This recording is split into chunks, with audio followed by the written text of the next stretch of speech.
يا أيها الذين آمنوا لا تتخذوا عدوي وعدوكم أولياء تلقون إليهم بالمودة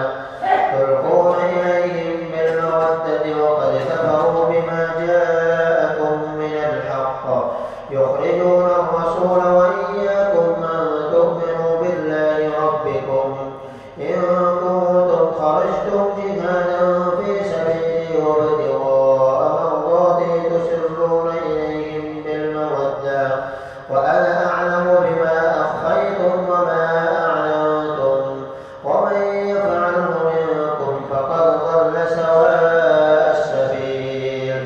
إن يثقفوكم يكونوا لكم أعداء ويبسطوا إليكم أيديهم وألسنتهم بالسوء وودوا لو تكفرون لن تنفعكم أرحامكم ولا أولادكم يوم القيامة يفصل بينكم والله بما تعملون بصير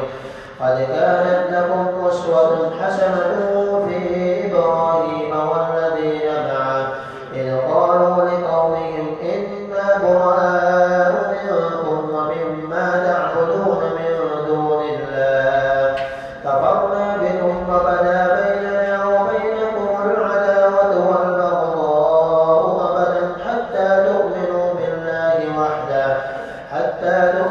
بالله وحده إلا قول إبراهيم لأبيه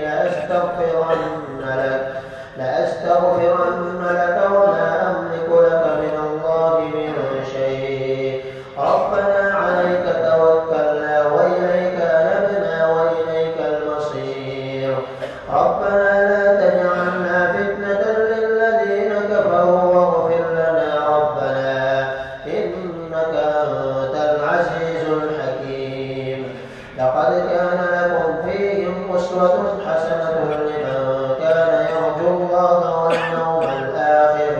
ومن يتول فإن الله هو الغني الحميد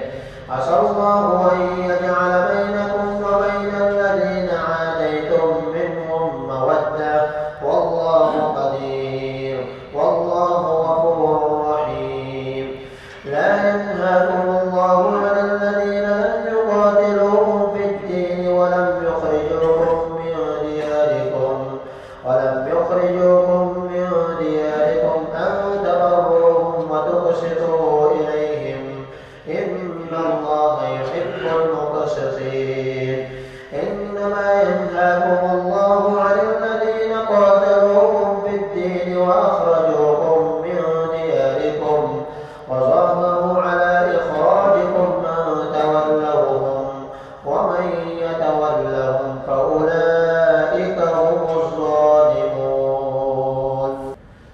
يا أيها الذين آمنوا إذا جاءكم المؤمنات مهاجرات فامتحنوهن الله أعلم بإيمانهن فإن علمتموهن مؤمنات فلا ترجعوهن إلى الكفار لا هن حل لهم ولا هم يحلون لهن وآتوهم ما أنفقوا ولا جناح عليكم أن تنكحوهن إذا آتيتموهن أجورهن ولا تمسكوا بعصر الكوافر واسألوا ما أنفقتم وليسألوا ما أنفقوا ذلكم حكم الله يحكم بينكم والله عليم حكيم وإن فاتكم شيء من أزواجكم من الكفار فعاقبتم فآتوا الذين ذهبت أزواجهم مثل ما أنفقوا واتقوا الله الذي أنتم به مؤمنون يا أيها النبي إذا جاءك المؤمنات يبايعنك على أن لا يشركن بالله شيئا ولا يسرقن ولا يزنين ولا يقتلن